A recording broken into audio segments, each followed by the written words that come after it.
नमस्कार। आज या व्हिडिओमधून आपण सिद्धासन हे आसन शिकणार आहोत। या आसनाची संपूर्ण माहिती व कृती समजण्यासाठी व्हिडिओ शेवटपर्यंत नक्की पहा।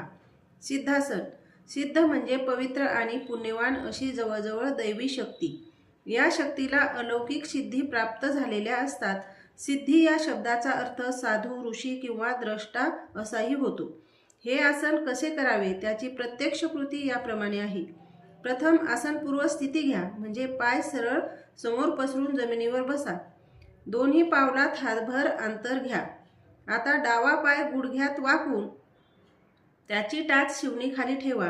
डाव्या पायाचा चवडा उजव्या मांडीला लावून ठेवा।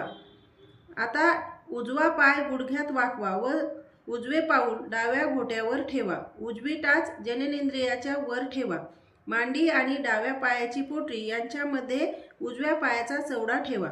शरीराचा भार टाचावर ठेवू नका। आता हात पुढच्या बाजूला ताणा आणि तळहात वरच्या दिशेला होतील अशा बेताने हातांची मागची बाजू गुडघ्यावर ठेवा आणि अंगठा व पहिले बोट एकत्र जुळवा व ध्यान मुद्रा करा।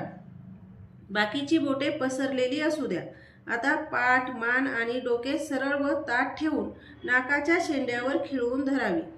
त्याप्रमाणे नजर आत वळवून त्या स्थितीत शक्य तितका अधिक वेळ स्थिर राहा व आसन टिकवा।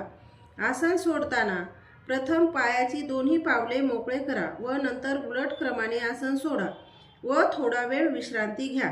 आणि आता हीच कृती विरुद्ध पायाने करा, म्हणजे प्रथम उजवे पाऊल खाली व डावे पाऊल त्याचे वर ठेवा व शक्य तितक्या वेळ आसन टिकवा आणि पुन्हा पावले मोकळी करून उलट क्रमाने आसन सोडा व विश्रांती घ्या।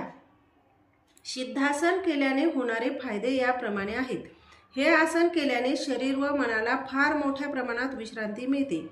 हे आसन बसलेल्या अवस्थेत असल्यामुळे या आसनात शरीर स्वस्थ असते। पायांची घातलेली मांडी आणि ताठ राहिलेली पाठ यामुळे मन एकाग्र आणि तल्लख राहते। प्राणायाम आणि समाधी यांचा अभ्यास करणाऱ्यांना हे आसन फार उपयोगी आहे। तसेच गुडघे आणि घोटे यांचा ताठरपणा हे आसन केल्याने नाहीसा होतो। तसेच सिद्धासन केल्याने पाठीचा तळाचा भाग आणि पोट यामध्ये रक्ताभिसरण सुधारते व त्यामुळे पाठीच्या कण्याचा खालचा भाग आणि पोटातील अवयव सुदृढ होतात। सावधानता, टाच बरोबर शिवणी खालीच राहावी। तसेच आसनाचा कालावधी हा हळूहळू वाढवावा। तुम्हाला माझा हा व्हिडिओ नक्कीच आवडला असेल अशी माझी खात्री आहे आणि आवडला असेल तर लाईक करा, शेअर करा आणि चॅनलला सबस्क्राईब नक्की करा। धन्यवाद।